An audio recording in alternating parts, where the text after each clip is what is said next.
শুভ সকাল বন্ধুরা, কেমন আছো সবাই? আশা করি সবাই ভালো আছো, সুস্থ আছো। তবে আমরা ভালো নেই, কারণ কাল জুয়ের ইঞ্জেকশন দেওয়া হয়েছিল। বিকেলবেলাটা তো একটু ঠিক ছিল, কিন্তু রাতে সারাটা রাত ব্যথাতে একদম হাতটাও নড়াতে পারে না। আর এদিকে ঘুমাইতে তো পারেনি সারা রাত। ঠান্ডাতে এত পরিমাণে কাঁপছিল, 3টা ব্ল্যাঙ্কেট দেওয়ার পরও ঠান্ডা কমে না। আর রাতে প্রচণ্ড জ্বর আসতেছিল। আর কতবার যে জল খাইতে চাচ্ছে, তো বারবার 1 মিনিট পর পর ওকে জল দিতে হয়। ওর পাপা অনেকবার উঠেছে রাতে ছিলাম, তো আমিও মাঝে মাঝে উঠে জল দিচ্ছিলাম। তো এই যে সকালবেলা আবার কতবার যে এইটুকু সময়ের মধ্যে জল দিলাম, এখন ওই যে কাঁপতেছে। এই যে দেখো, মাথায় জল দিতে হবে এখন, কারণ মাথাটা গরম হয়ে আছে খুব। ওঠো, হাতটা নাড়তেই দেয় না, ধরতেই দেয় না, কারণ হাতে নাকি প্রচণ্ড ব্যথা। ইঞ্জেকশন, 5 বছরের ইঞ্জেকশন, তো পরীক্ষাও শুরু হয়, ওর শরীর খারাপও শুরু হয়ে যায়। প্রতি বছর সেই যখনই পরীক্ষা শুরু হয় তখনই ওর কিছু না কিছু হয়েই থাকে। তো এবারও আলাদা কিছু না, আজকে থেকেই পরীক্ষা শুরু, কিন্তু ওর পড়ার মতো পরিস্থিতিতেই নাই। কাল থেকেই এই যে বিছানায় শুয়ে আছে, রাতে তবু একটু একটু কথা বলছিল। এই যে সকালবেলা বলতে কি মাঝ রাত থেকে একদম ঘুমানোর পর থেকেই এই যে এরকম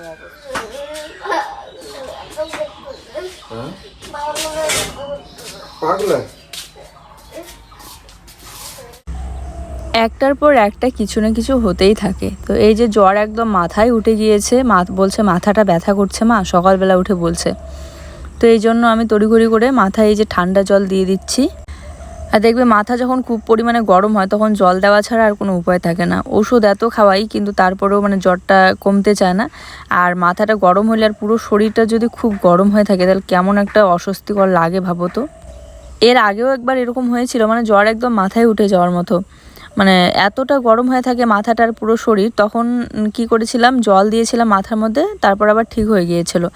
শরীরটাও ঠান্ডা থাকে, তখন মাথাটাও ঠান্ডা থাকে, এত হিট হয়ে যায় পুরো শরীর। এই জন্য রাতেই আমার মনে হয় বারবার জল চাচ্ছিল। আর ভোর রাতে ঘুমের ধান্দাতে মেয়েকে জল খাওয়াতে গিয়ে জলটা হাত পিছলে ব্ল্যাঙ্কেটের মধ্যে পড়ে যায়। তো এই যে সকালবেলা উঠে আগে ব্ল্যাঙ্কেটগুলোই বের করে দিলাম। ঠান্ডা তো প্রায় শেষ, আর কিছুদিন পরে গেলে ভাবছি যে ব্ল্যাঙ্কেটগুলো রাখবো কোথায়। ট্রাঙ্কের মধ্যে এমনিতেই আর জায়গা হয় না, যা কিছু জিনিস রেখেছি তাতেই ভর্তি হয়ে গিয়েছে। আবার যদি ব্ল্যাঙ্কেট রাখার জন্য ট্রাঙ্ক কিনি, তাহলে আবার সেই একই অবস্থা, রাখার জায়গা নেই ট্রাঙ্কটাই। তো শোকেসের মধ্যেও আবার এগুলো রাখা যায় না, সেটাই ভাবছি যে কোথায় রাখবো। ভাবছি যে কয়েকটা কোল বালিশের মতো কভার বানিয়ে কভারের ভিতরে ভরে রাখবো ব্ল্যাঙ্কেটগুলো। আজ সকালবেলা উঠে কি একটা অবস্থা, পুরো খাটিয়েটা একদম জামা কাপড় দিয়ে ভরে আছে। তো সব আগে যেহেতু খাটিয়েটার মধ্যে বসে ঝুঁকে ওই মাথায় জলটা দেওয়া হলো, তো সব ওই চেয়ারের মধ্যে রেখে দিলাম। এখন বসবো এগুলো সব ভাঁজ করতে, একদমই ভালো লাগছে না জামা কাপড় এভাবে অগোছালো দেখতে। আর কালকে আমার রান্নাঘরের ভিডিও দেখে এক দিদিভাই কমেন্ট করে বলেছে যে রান্নাঘরের মাটিগুলো কেন সমান করোনি, মাটিগুলো তো সমান করে দিতে পারো। আসলে কি বলতো, একদিনে এত কিছু কাজ করা সম্ভব না, সব একটু একটু করে করি। আর যেহেতু আবার এক্সট্রা কাজ থাকে, ভিডিও এডিট করা, আপলোড দেওয়া, ওইদিকেও সময় দিতে হয়। তার মধ্যে যদি আমি ভাবি যে সব জিনিস আপাতত বাইরেই থাক, আমি আগে ঘরের মেঝেটা ঠিক করব, সমান করে নিয়ে তারপরে সব ভিতরে ঢুকাবো, তাহলে এই যে সামনাটা ভর্তি হয়ে থাকে। এমনিতেই দেখতে পারো বাইরে কিন্তু সেরকম এক্সট্রা কিছু জিনিস নেই, এই খাটি আর 2টো চেয়ার আর উনুনটা, তার জন্যই কিন্তু পুরো বারান্দাটা ভরা ভরা লাগে। তো এই জন্য সব আপাতত রান্নাঘরের ভিতরেই ঢুকিয়ে রেখে দিয়েছি, ওই বেঞ্চ থেকে শুরু করে টেবিল। আর তাছাড়া রাতে বলো আর এই যতক্ষণ কখন ঠিক করব না করব মেঝেটা, সব জিনিস যদি বাইরে এভাবে বারান্দার মধ্যে রেখে দেই, কাজকর্ম করতেও কেমন যেন বিরক্তি একটা ফিল হয়। কারণ রাতের রান্নাটাও তো আমাকে বাইরে এখানে মাটির উনুনেই করতে হয়। তো এই জন্য বারান্দাটাই একদম ফাঁকা করে সব ভিতরেই রেখে দিয়েছি। তাহলে কি হবে, জিনিসগুলো সব জায়গা মতো সেট করা থাকলে আমি যখনই ফ্রি পাবো, সময় পাবো, তখনই আমি মাটিটা একটু একটু করে সমান করতে পারবো।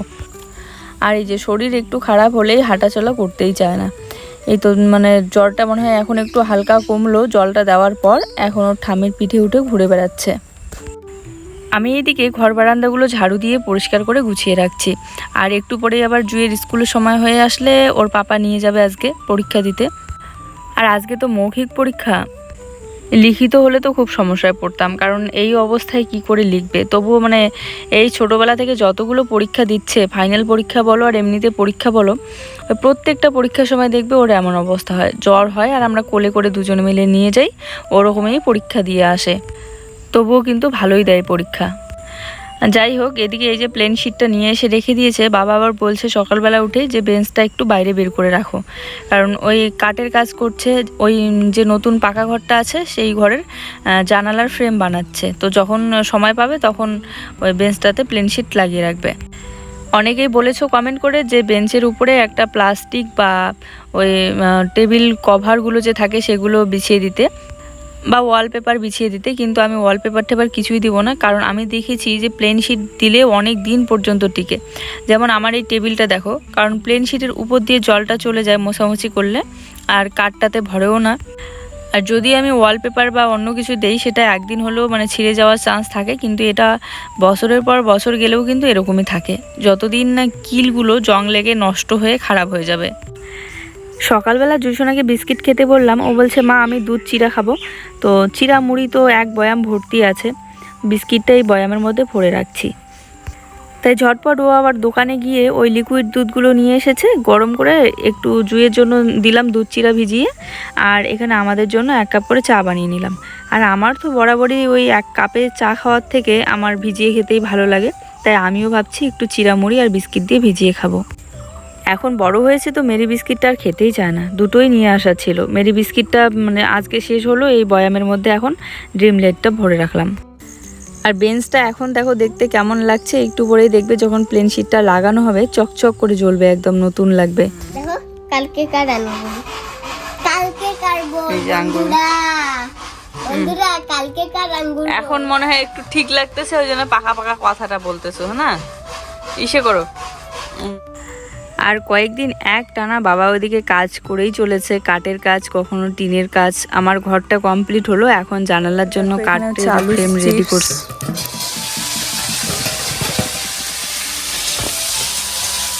এই যে অর্ধেক কালকে শুকাইতে দেওয়া হয়েছিল, হালকা শুকিয়েছে, একটু কালো কালো হয়েছে, কিন্তু এই যে গরমের দিনে ভাতের সাথে একটু আলু চিপস ভেজে নিলে খেতে ভালোই লাগে। কি খাচ্ছ সোনা?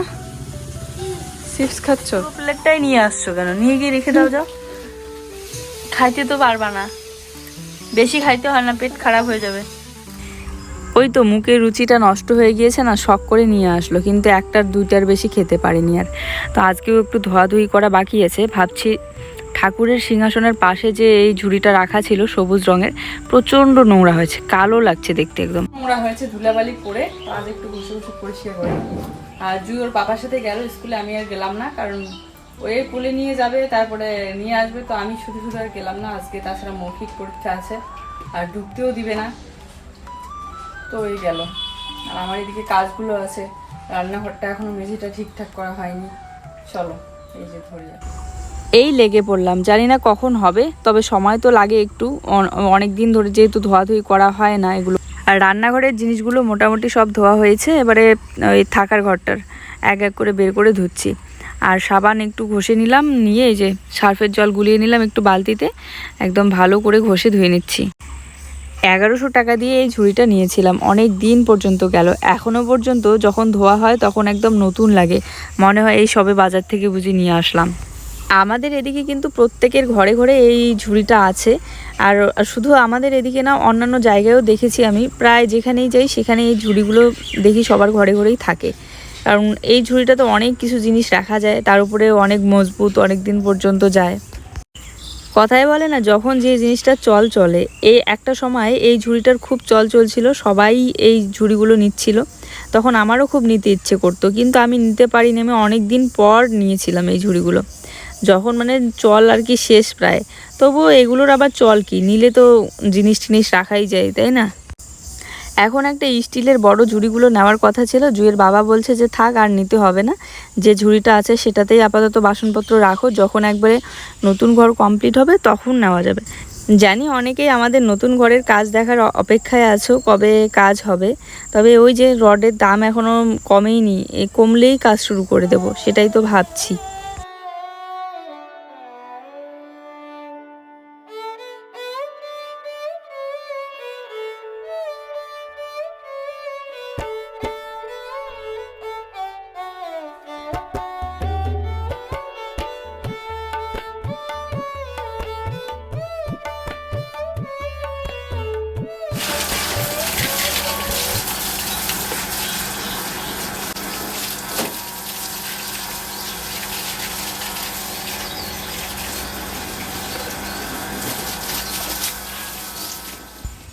তো এতক্ষণ পর সবে এই একটা ঝুড়ি ধোয়া হলো, এবারে বাকি আর একটা আছে। তারপরে কলের পাড়ে আবার অনেক বাসন রাখা আছে। আজ সারাটা দিনে বেশিরভাগ কাজ হচ্ছিল আমার কলের পাড়ের। সরি হ্যাঁ, আজকের ভিডিওটাও দিতে অনেকটা দেরি হয়ে গেল। আমি এত চেষ্টা করছিলাম, এদিকে খাওয়া দাওয়ার পর শুয়ে শুয়ে এডিট করছিলাম, তো এতটা ঘুম পাচ্ছিল, চোখ একদম বন্ধ হয়ে আসছিল। এদিকে চোখ খুলে চেষ্টা করছিলাম ভিডিওটাতে ভয়েস দেওয়ার, এডিট করার, কিন্তু হচ্ছিল না, এত ঘুম পাচ্ছিল। অনেকক্ষণ ওইভাবেই চুপচাপ শুয়ে আছি। তারপরে উঠে ভাবলাম যে না, ভিডিওটা এডিট করি। তো এই যে সবে উঠে এডিট করতে বসলাম। গরমের দিনগুলো এমন না, এতটা অলসতা লাগে যে একটু খাওয়া দাওয়ার পর যদি বিছানায় শোয়া যায় ওই দিকেই ঘুম চলে আসে। যাই হোক, একটু সার্ফের জল গুলিয়ে নিলাম। আর এই তো মাদুর, কার্পেট এগুলোও আবার নিয়ে এসেছি। বললাম না, আজ অনেক কাজ কলের পাড়ের। এই যে ফুলটাও নিয়ে এসেছি, এই ফুলটা কিন্তু অনেক দিন হলো মেলা থেকে নিয়ে এসেছিলাম। এই ফুলটাকে জানি না কি ফুল বলে, তবে দেখতে অনেকটা কদম ফুলের মতো। তো যাই হোক, এই যে সার্ফের জলে চুবিয়ে চুবিয়ে ধুয়ে নিচ্ছিলাম। কালো হয়ে গিয়েছে ফুলটা ধুলাবালিতে। আর ঠাকুরের সিংহাসনের পাশেই রাখা ছিল। কার্পেট মাদুরগুলো তো 2-1 দিন পর পরই ধোয়া হয়, বেশি একটা নোংরা হয় না। তারপরেও যেহেতু হাঁটাচলা করা হয়, ওই তো ধুলোবালি পড়ে। কলের পাড়েও দেখো কি সুন্দর রোদ পড়েছে। তবে অনেকেই বলো যে কলের পাড়টা একটু ব্লিচিং পাউডার দিয়ে ঘষে নিতে। হ্যাঁ, ঘষবো। আগে এদিকে রান্নাঘরে আর বাকি ঘরের ধোয়াধুয়ির কাজগুলো কমপ্লিট করি, ওইগুলো কমপ্লিট হলে তারপরে আমি কলের পাড়ে ধরবো। তবুও 2-1 দিন পরেই কিন্তু আমি স্নান করার আগে একটা ছোট ঝাড়ু আছে নারকেলের কাঠি, সেইটা দিয়ে ঘষে ঘষে ধুয়ে দিই। কিন্তু তারপরও শ্যাওলাগুলো এতটা ভালোভাবে যায় না। ধুয়ে দিলাম, ওদিকে ফুলটাও খুলে ধুয়ে নিলাম। আর ফুলটা শুকিয়ে গেলে তারপরে সেট করব। এখন আপাতত এই বাইরেই রেখে দিই, এর উপরে। বাসনগুলো এখন মাজবো, এখানেই থাক।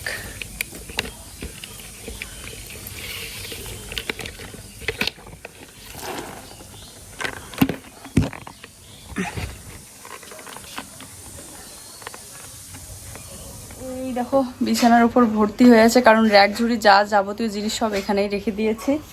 আর সাদা রঙটা করার কারণে একটু ব্রাইট তো লাগে, কিন্তু ভিতরে যেহেতু আলাদা একটা রং করাই ছিল, তো এই জন্য হালকা বোঝা যায় আর কি রংটা।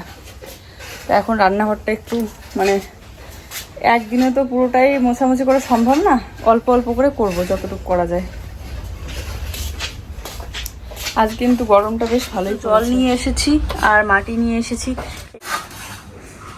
আর বাবা ওই যে জানালার জন্য কাঠ বানাচ্ছে, ওই ঘরের এখনো জানালা কাটা হয়নি, যেহেতু উঠে না, ব্লিচিং পাউডার না দিলে পুরোপুরি উঠবে না। তারপরে জল দিয়ে ধুয়ে দিলাম। গ্রামের বাড়িতে এই অসুবিধাগুলো না খুবই কি বলবো, যেখানে গিয়ে ভয়েস দিতে বসবো সেখানেই অত্যাচার। এদিকে বাড়ির পিছনের দিকে আসলাম, তো এখন আবার মশা এত পরিমাণে কামড় দিচ্ছে যে বসেই থাকতে পারছি না। আবার ঘরের ভিতরে ওদিকে শব্দ হচ্ছে, কারণ কাজ হচ্ছে। যাব কোথায়? যাই হোক, যদি মাটি কেটে দিতে না হতো তাহলে কিন্তু সমান করতে এতটা সময় লাগতো না, একদিনেই আমি কমপ্লিট করতে পারতাম। কিন্তু যেহেতু মাটিটাও আমার কাটতে হচ্ছে আর একটু করে দিয়ে সমান করে দিতে হচ্ছে, তার উপরে মাটিটা বসার একটু ব্যাপার আছে। এই যে একটা দিন গেল, মাটিটা কিন্তু অনেকটা বসে গিয়েছে। তো আজ যেহেতু বেঞ্চের কাজটা করা হবে, এই জন্য বেঞ্চটা বাইরে বের করে রাখলাম বলে বেঞ্চের এদিকটা ঠিক করছি। আর গ্যাসের টেবিলটা না সরালেও চলবে, কারণ ওই টেবিলের নিচ পর্যন্ত আমার হাত চলেই যাবে, হাত ঢুকিয়ে আমি সমান করে দিতে পারবো। আর একটা ব্যাপার, এই যে সমান করে দিচ্ছি মাটিটা, আজকে সমান করে দিয়ে আজকেই কিন্তু লেপা যাবে না, তাহলে যেদিকে আমি হাঁটাচলা করবো সেদিকে কিন্তু মাটিটা ছিটকে ছিটকে উঠে যাবে। তো এই জন্য একটু শুকানোর জন্য সময় দিতে হবে। আমি তোমাদের সত্যি কথা বলে বোঝাতে পারবো না আমার এই ছোট্ট রান্নাঘরটা যে কতটা পছন্দ হয়েছে। আমি যতবারই একা একা থাকি ততবারই রান্নাঘরটা ঢুকি আর বেরোই, দেখি, বেশ ভালো লাগে, একদম মনটা খুশি হয়ে যায়। তারপরে অর্ধেকটুকু সমান করে দিয়ে এই যে এখন আমি ঝুড়িটা ঢুকাবো আর জিনিসগুলো রাখি, কারণ জুয়ের পাপা অনেকক্ষণ ধরে বিছানার মধ্যে শুইতে চাচ্ছে, শুইতে পারছে না। ও স্কুল থেকে নিয়ে আসলো আবার এই রোদের মধ্যে কোলে করে, তো ক্লান্ত হয়ে যায় এতটা রাস্তা। সাইকেল আছে, সাইকেলে করে নিয়ে গেল না, কারণ জুয়ের তো হাত ব্যথা, এই জন্য কোলে করেই নিয়ে গেল, আবার কোলে করেই নিয়ে আসলো। তো কোথা থেকে আসার পরে একটু রেস্ট নিতে ইচ্ছে করে, তাই ওকে বললাম তুমি একটু অপেক্ষা করো, আমি তাড়াতাড়ি জিনিসগুলো গুটিয়ে নিই। ও কিন্তু ওদিকে বিছানার এক কোনাটা একটু ফাঁকা ছিল বলে ওখানেই শুয়ে আছে। কয়েকদিন ধরেই ভাবছিলাম যে এই ঝুড়িটা কবে বের করব। কারণ সামনে না ঘরের ভিতরে ঢুকতেই চোখে পড়ে, আর কালো লাগলে দেখতে কেমন লাগে। তার মধ্যে জুঁইয়ের অনেকগুলো ঔষধ ছিল পুরনো, সব রাখা ছিল এই ঝুড়ির উপরটাতে, কারণ কোনটা কোন সময় প্রয়োজন পড়ে। তো দেখলাম অনেক ওষুধের আবার ডেট নেই, তো সেগুলো আমি ফেলে দিলাম। আর বাকি কিছু ওষুধ এই যে টিফিন বক্সটার মধ্যে রেখে দিলাম, কারণ টিফিন বক্সের ঢাকনাটা জুঁই ফাটিয়ে ফেলেছে। তো অন্য একটা টিফিন বক্সও ব্যবহার করে, তো এইটার মধ্যে আমি এই ওষুধগুলো সাজিয়ে রাখলাম। এই যে দেখো রবার পেন্সিল কত ধরনের কত রকমের পাবে ওর কাছে, কতগুলো আবার ফলের রবার নিয়ে এসেছে, আবার ওই পেন্সিলও আলাদা আলাদা টাইপের নিয়েছে। সব মেলাতে গিয়ে ও এগুলোই খুঁজে বেড়ায়। পর ফাইনাল লুক বেঞ্চের এখন একদম পাল্টে গেছে, দোকান করতে হবে মাংস কাটার।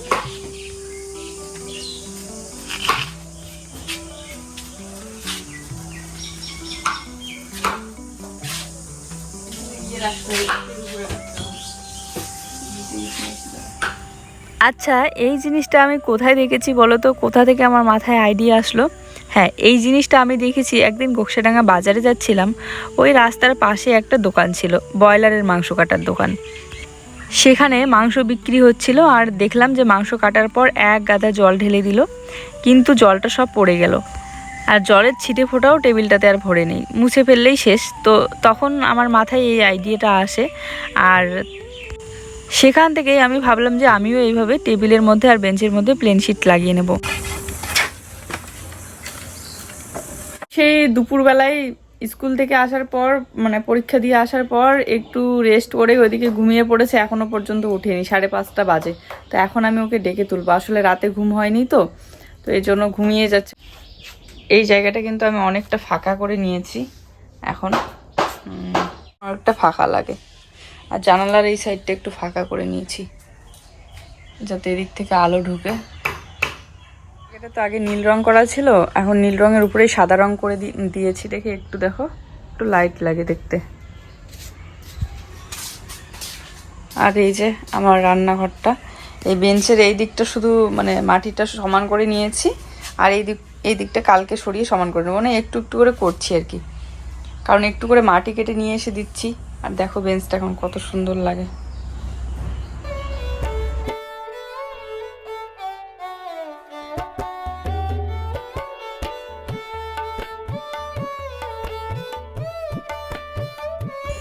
তো রাতে রান্না কি করব সেটাই ভাবছিলাম, হঠাৎ করে চলে আসলো হাওয়া। এদিকে জুয়ের পাপাও বাজারে, সেদিনের ঝড়ের সেই গাছটা ভেঙে যাওয়াতে প্রচণ্ড ভয় লাগে একটু হাওয়া বাতাস উঠলেই।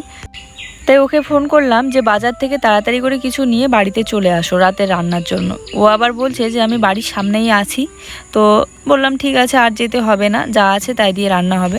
তো এদিকে মাও আবার বলছে যে বাবুকে তাড়াতাড়ি করে বাড়িতে আসতে বলো, হাওয়া হচ্ছে।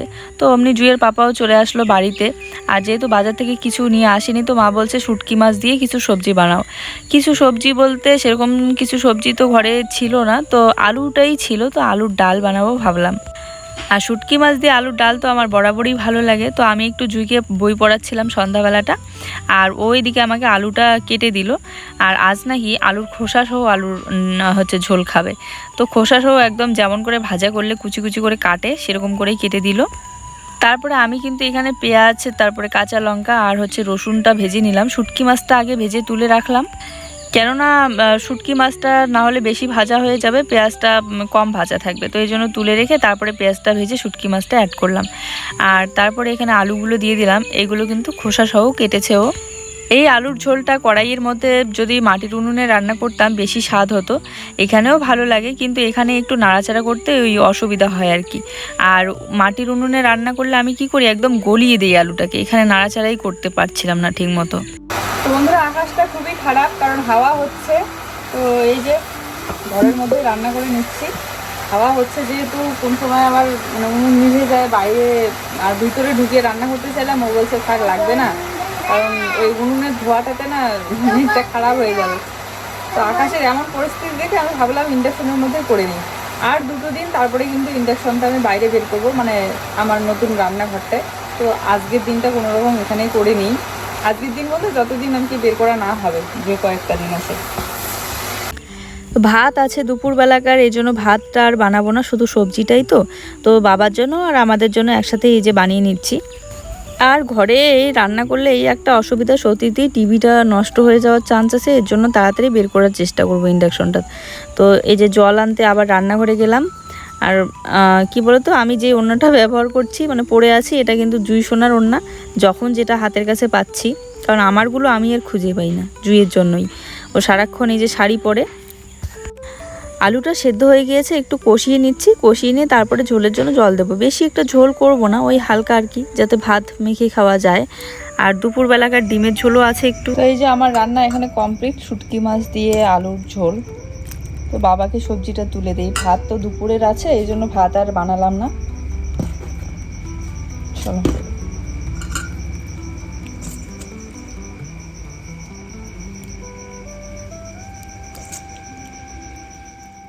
চলো আজকের ভিডিওটা এই পর্যন্তই। সবাই ভালো থেকো, দেখা হচ্ছে নতুন ভিডিওর সাথে। ভালো লাগলে লাইক কমেন্ট শেয়ার করে দিও। Tata, good night. তেল কম ছিল বলে আলুর চিপসটা বেশি একটা ভাজতে পারিনি, কয়েকটা ভেজেছি।